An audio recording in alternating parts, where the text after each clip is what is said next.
Hello दोस्तों। कहानियों की दुनिया में आप सभी का स्वागत है। आज हम सुनेंगे चंद्रभान राही जी द्वारा लिखी एक कहानी, एहसास। तो आइए सुनते। इटारसी से लगभग 80 किलोमीटर की दूरी पर एक गांव बसा है, हरदा। हरदा में रघुनाथ जी, जो कि रेलवे में ड्राइवर थे, की सुपुत्री सुधा से वीरेंद्र की सगाई करने हम सब मित्रगण गए हुए थे। वीरेंद्र सरकारी नौकरी में था। वीरेंद्र के साथ मैं, दुष्यंत, कविता और रानी गए हुए थे। बस ठीक 3 बजे हरदा रुकी। वहां से उतरकर हम लोगों को कुछ दूर पैदल जाना था। हमारे पास एक बैग इतना बड़ा था कि उसे उठाने के लिए 2 व्यक्तियों को लगना पड़ता था। मैं और वीरेंद्र उस बैग को उठाकर चल रहे थे। कविता के हाथ में उसका अपना बैग था। दुष्यंत के हाथ में एक छोटी पेटी थी। हम लोगों के साथ बुजुर्ग के नाम पर कोई न था। हम सब लड़के लड़कियां एक बहुत बड़ी जिम्मेदारी का काम करने जा रहे थे। मैं मन ही मन सोच रहा था कि क्या हम सारे कामों को सफलतापूर्वक कर सकेंगे। शायद। फिर मैंने सोचा, आखिर सुधा के घर वाले तो होंगे ही। फिर जो सामने आएगा तो उनसे निपटना तो पड़ेगा ही। वास्तव में जब मानव के सिर पर पड़ती है तभी उसे दर्द का एहसास होता है। वीरेंद्र के पिता हम लोगों के साथ नहीं गए थे। क्यों नहीं गए थे, इस बात की खबर स्वयं वीरेंद्र को भी नहीं थी। शायद वीरेंद्र को यह मालूम था कि उसके पिताजी उसकी सगाई में हरदा साथ नहीं जाएंगे। आखिर क्यों? क्या एक बाप को इसकी खुशी नहीं होगी कि उसके लड़के की सगाई हो और वह उसमें शामिल न हो? लेकिन ऐसा हुआ। उसके पिता उसके साथ नहीं गए। कारण किसी की समझ में नहीं आ रहा था। मजबूरन वीरेंद्र को अपने दोस्तों को अपने साथ ले जाना पड़ा। लड़की के दरवाजे पर हम सब लोग पहुंच चुके थे। वहां पहुंचने पर हमने देखा कि आंगन में रघुनाथ जी बैठे हुए थे। दरवाजा खुला था परंतु अंदर कोई नजर नहीं आ रहा था। रघुनाथ जी हम लोगों को देखते ही उठ गए और उन्होंने हमें अंदर आने का संकेत किया। उन्होंने वीरेंद्र से पूछा, क्या बाबूजी नहीं आ रहे हैं? नहीं, वीरेंद्र का संक्षिप्त सा उत्तर था।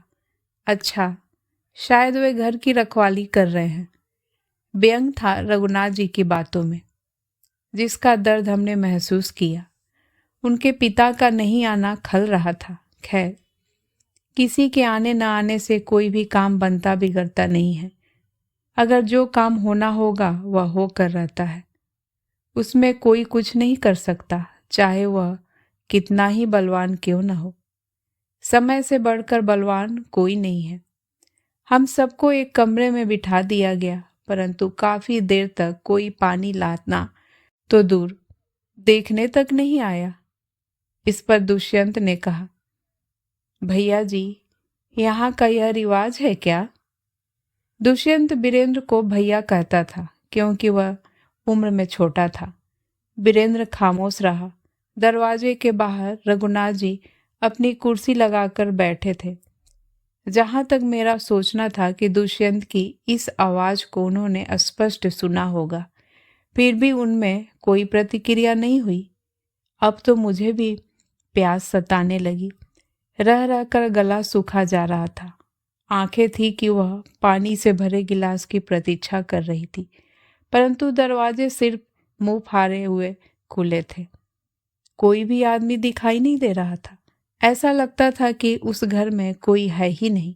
सिर्फ रघुनाथ जी दिखाई दे रहे थे, जो दरवाजे के बाहर आंगन में बैठे हुए थे। ऐसा लग रहा था कि अगर उनसे कुछ बात की गई तो वह सिवाय झगड़े के और कोई काम नहीं करेंगे। वीरेंद्र की बहन रानी 15 वर्ष की थी।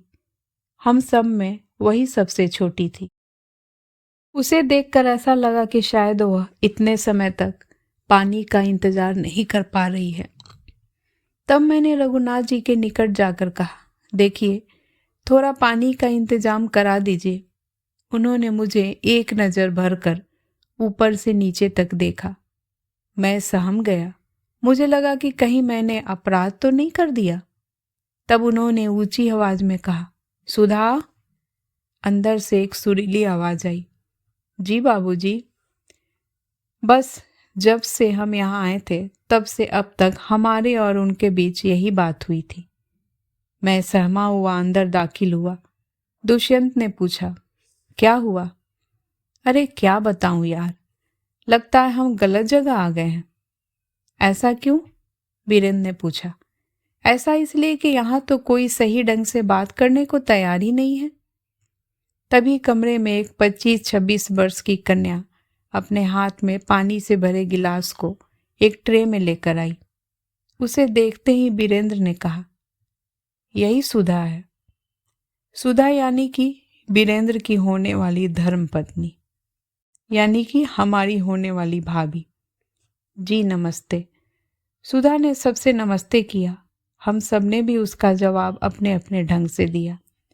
जी, आप लोगों को किसी भी चीज़ की आवश्यकता हो तो कृपया मुझको आवाज़ दे दीजिएगा, सुधा ने वीरेंद्र की तरफ इशारा करके कहा था। क्या घर में आप अकेली हैं? दुष्यंत ने पूछा था सुधा से। जी, यह बात नहीं है। दरअसल सारे लोग काम में व्यस्त हैं। मैं उन्हें परेशान करना नहीं चाहती।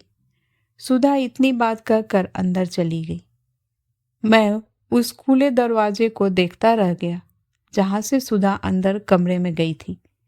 मुझे उस घर का रवैया बिल्कुल भी अच्छा नहीं लग रहा था। मैं यह सोच रहा था कि अगर आज वीरेंद्र की जगह मैं होता तो इसी समय इस घर से बाहर निकल जाता और सारे नाते तोड़ देता। लेकिन वीरेंद्र को कुछ भी एहसास न हो रहा था। वह इसलिए कि वह 1-2 बार पहले ही आ चुका था, इसलिए इन लोगों के व्यवहार के बारे में उसे अच्छी तरह से मालूम था। हम सब के लिए यह एक नई बात थी कि घर आए मेहमानों से ऐसा सलूक किया जा रहा है। कुछ देर बाद सुधा चाय लेकर आई। चाय के साथ बिस्कुट भी थे।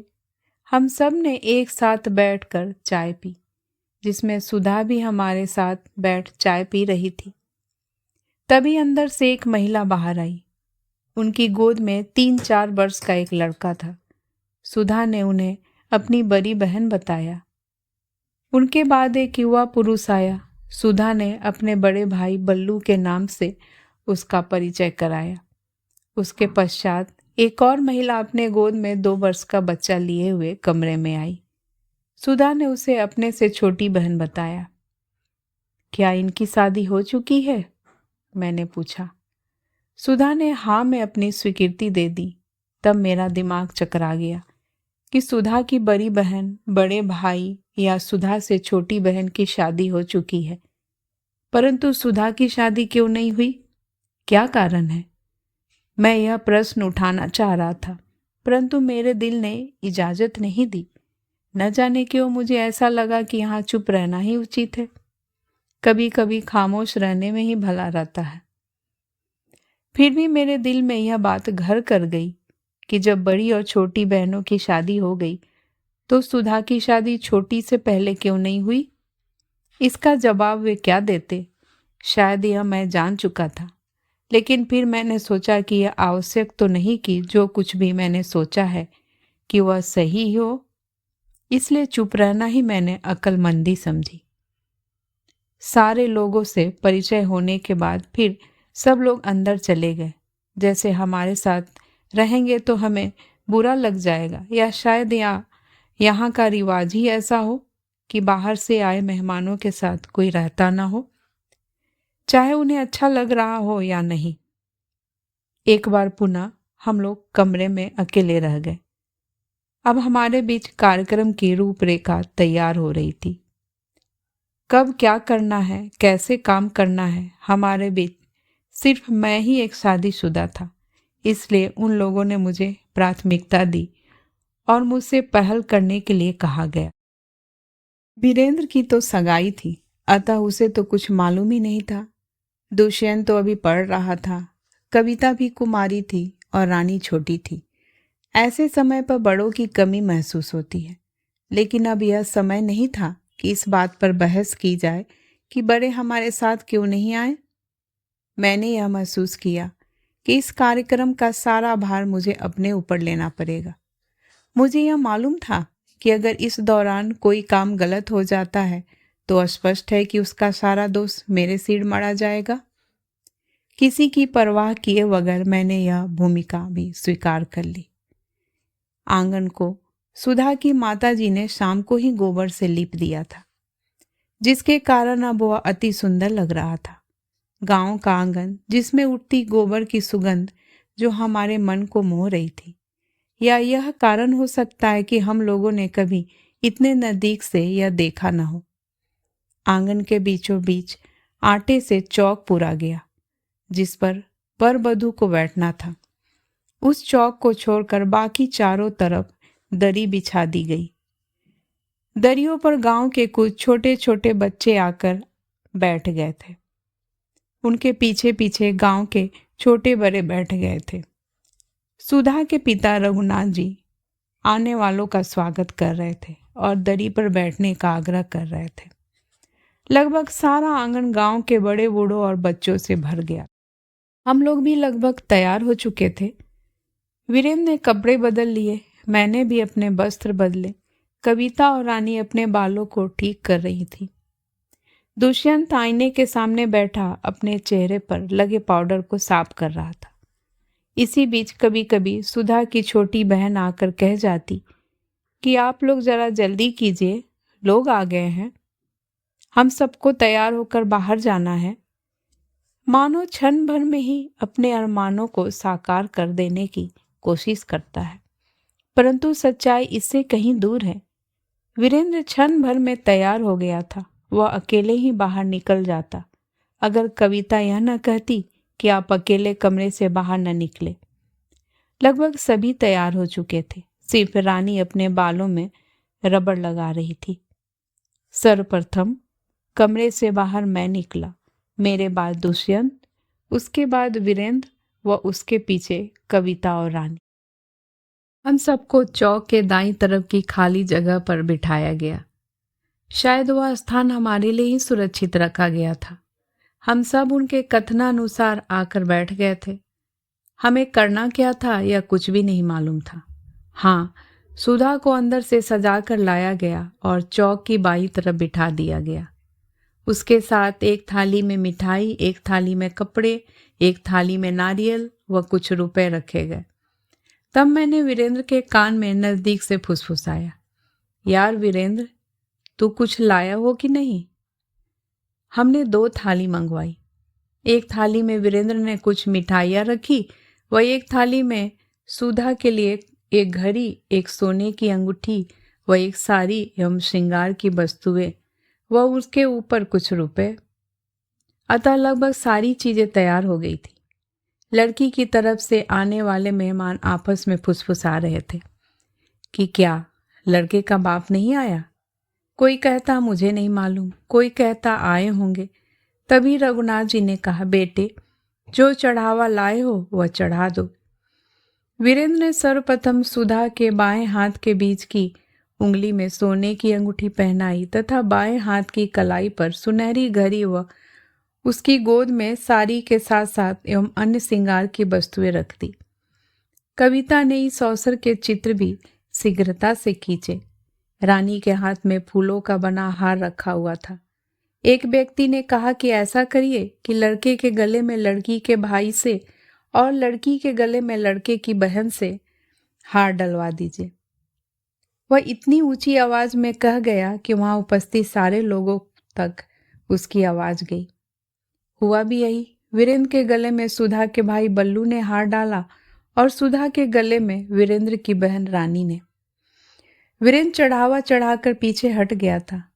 अब वहां उपस्थित मेहमान लड़की के लिए लाइव वेट को देख रहे थे। मुझे ऐसा लगा कि शायद अब हमारी भूमिका समाप्त हो चुकी है, अतः क्यों न अब हम सब कमरे में चले जाएं। अभी लड़की वालों ने वीरेंद्र को न तो अंगूठी ही पहनाई थी, न ही कुछ भेंट, न ही कुछ आश्वासन कि यह दिया भी जाएगा कि नहीं। कुछ देर तक और रुकने के बाद जब हमें पूर्ण विश्वास हो गया कि अब हमारा यहाँ बैठना व्यर्थ है, तो मैं उठकर कमरे में आ गया, क्योंकि वहाँ उपस्थितों के बीच बैठने का अर्थ है कि जवान होते हुए भी गूंगा और आंखें होते हुए भी अंधा व कान होते हुए भी बहरा। मेरे बाद दुष्यंत कमरे में आया। कविता, रानी और फिर वीरेंद्र भी उठकर कमरे में आ गए। अब हमारे बीच आपसी विचार हो रहे थे। कविता कह रही थी, भैया मुझे तो बहुत ही बेकार लग रहा है। अरे कम से कम अंगूठी तो पहनानी थी आपको। वीरेंद्र खामोश था, लेकिन मन अशांत था। हो सकता है कि इन लोगों में अंगूठी पहनाने का प्रचलन ही न हो। दुष्यंत ने अपना मत प्रकट किया। लेकिन यार, ये लोग स्वयं को वैज्ञानिक युग के मॉडर्न मानते हैं, आधुनिकता को ग्रहण करते हैं। उसके बावजूद इतनी छोटी सी बात को नकार जाना कहाँ की समझदारी है। मैंने भी उनके बीच में अपने तर्क को रखा। उस कमरे में हमारे बीच उस अंगूठी को वाद विवाद चलता रहा, जो कि लड़की वालों ने लड़के को नहीं दी थी। कोई कुछ कहता, कोई कुछ कहता।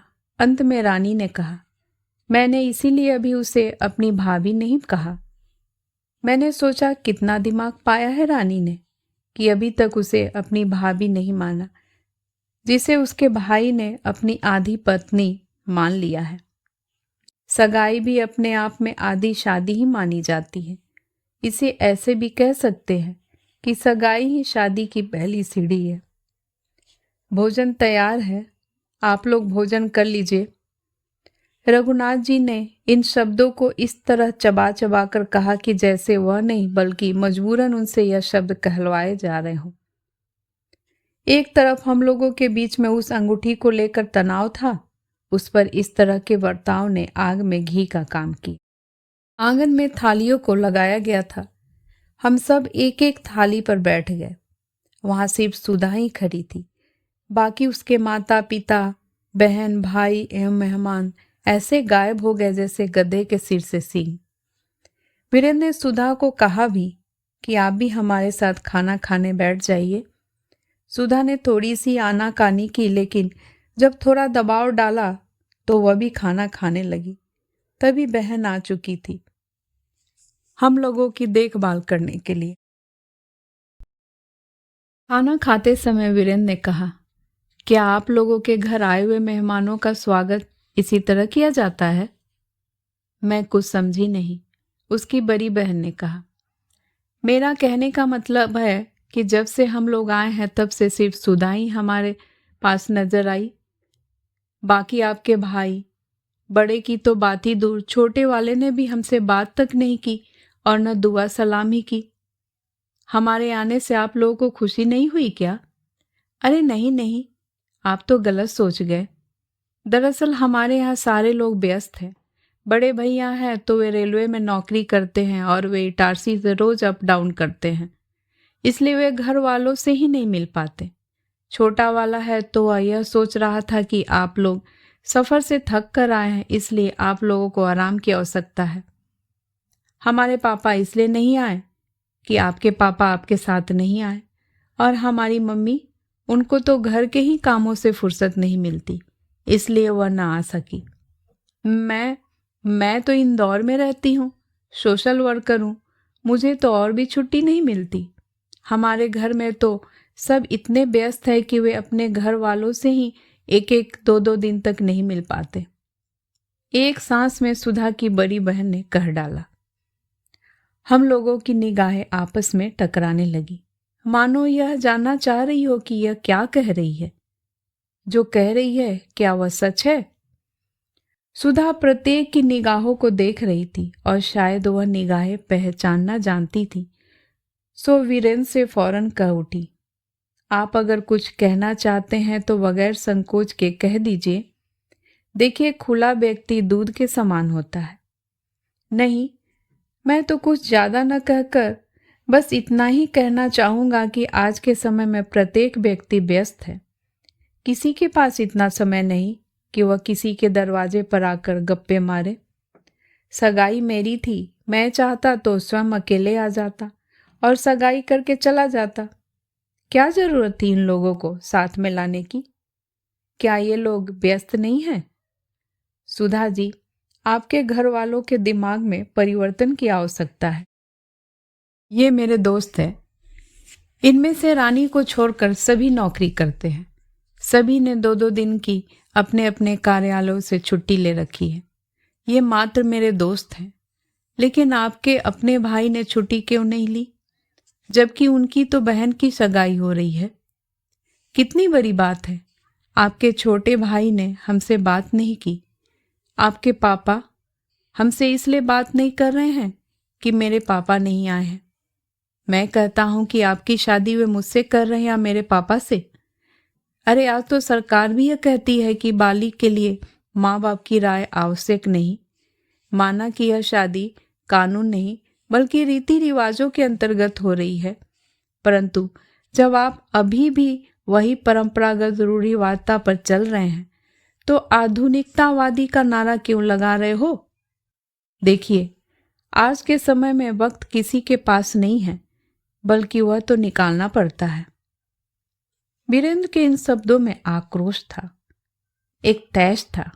ऐसा प्रतीत हो रहा था कि वह कहीं न कहीं हतोत्साहित हुआ है या उसके स्वाभिमान को चोट पहुंची है। धीरे धीरे वह वाद विवाद एक झगड़े का स्वरूप ले रहा था। शायद इस बात को सुधा की बड़ी बहन ने भांप लिया था, इसलिए वह कह उठी, आप लोग भोजन कर लीजिए, उसके बाद आराम से बैठकर बातें करेंगे। हम सब खाना खाने लगे। अब सबकी नजरें थाली में रखे भोजन पर थी, सिर्फ सुधा की नजरें हम लोगों पर थी। भोजन शायद ही किसी ने भरपेट किया होगा। मानव को अगर 1 जून का भोजन न दिया जाए तो उसे इतना बुरा नहीं लगेगा जितना कि कड़वे व्यवहार से भरपेट कराए भोजन से लगता है। वीरेंद्र अंगोछे से अपने हाथों को पोंछता हुआ कमरे में दाखिल हुआ। हम सब पहले ही कमरे में आ चुके थे। सत्यनारायण, भरपेट भोजन किया या बस पानी पीकर उठ गए? वीरेंद्र ने अंगोछे को एक तरफ पटकते हुए मुझसे कहा था। मैं सिर्फ उसकी तरफ देखकर मुस्कुरा दिया। शायद वह मेरी मुस्कान का अर्थ समझ गया। कभी कभी मानव की खामोशी ही उसका सही उत्तर होता है। भैया, हम लोग जब यहाँ से वापस घर जाएंगे तो घर वाले पूछेंगे कि तुम्हें क्या मिला, तो तुम क्या जवाब दोगे? क्या दिखाओगे? क्या कहोगे? सबसे पहले तो तुम्हारे हाथ में अंगूठी देखेंगे, गले में चेन देखेंगे। अब तुम ही बताओ कितना अपमान होगा हमारा। कविता ने अपने मन के विचारों को उस कमरे के खुले वातावरण में रखा था। कमरे में कुछ देर तक शांति छाई रही। फिर वह मुझसे कहने लगी, क्यों सत्यनारायण, मैं ठीक कह रही हूं ना कि भाई सबसे पहले आस पड़ोस के ही लोग आएंगे कि फला का लड़का सगाई करके आ गया है, चलो देख कर आए क्या क्या मिला है। जब कविता यह कहकर चुप हो गई तब मैंने वीरेंद्र को देखा। मुझे लगा कि हम लोगों का इस तरह से बातें करना शायद उसे अच्छा नहीं लग रहा था। मेरा दिल भी कविता की बातों का समर्थन कर रहा था कि वह जो कह रही है वह सच है। इसलिए मैंने वीरेंद्र से कहा, यार वीरेंद्र, क्यों ना हम रघुनाथ जी से चलकर बात करें कि भाई आप हमें अंगूठी देंगे भी या नहीं। वीरेंद्र खामोश न जाने किस धुन में बैठा रहा। कुछ देर बाद वह बोला, देखो सत्यनारायण, माना कि यह मेरा अपमान होगा कि अगर मैं खाली हाथ घर वापस गया, और यह भी मेरे लिए अपमान की बात ही होगी कि अगर मैंने रघुनाथ जी से यह पूछा कि आप मुझे अंगूठी देंगे कि नहीं। अब मेरी बात सुनो, हम लोगों ने खाना तो खा ही लिया है, अब आराम करते हैं। सुबह जब हम लोग वापस जाएंगे तब किसी भी सुनार की दुकान पर चलकर एक सोने की अंगूठी अपने लिए खरीद लेंगे। यह बात सिर्फ अपने बीच रहेगी, पड़ोसियों को क्या मालूम, और फिर बाद में उसे बेचकर पुनः रुपए ले लेंगे। इसे कहते हैं सांप भी मर गया और लाठी भी न टूटे। यह योजना हम लोगों को भी भाग गई, और फिर मानो अगर फंसी जाए तो कोई न कोई निकलने का रास्ता मिल ही जाता है। हमारे बीच और भी बातें होती रही। कुछ देर बाद आंखों में नींद समा गई और आंखें बंद होती चली गई। सुबह 7 बजे लगभग सारे लोग उठ गए थे। मेरी आंख तब खुली जब सुधा अपने हाथ में चाय लेकर आ गई। मुझे तो पलंग पर ही चाय पीने की आदत थी, इसलिए मैं तो वहीं चाय पी गया और लोग उठ गए थे। 8 बजे तक प्रत्येक व्यक्ति तैयार हो चुका था, क्योंकि 9 बजे की गाड़ी से हमें वापस आना था।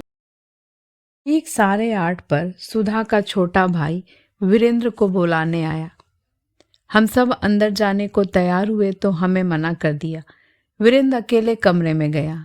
अंदर क्या हुआ इसकी हमें कोई खबर न थी।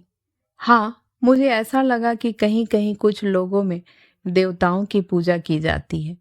शायद वीरेंद्र को उसी के लिए ले गए हों। करीब 9 बजे वीरेंद्र कमरे से बाहर निकला। मैंने देखा वह अत्यंत प्रसन्न दिखाई दे रहा था।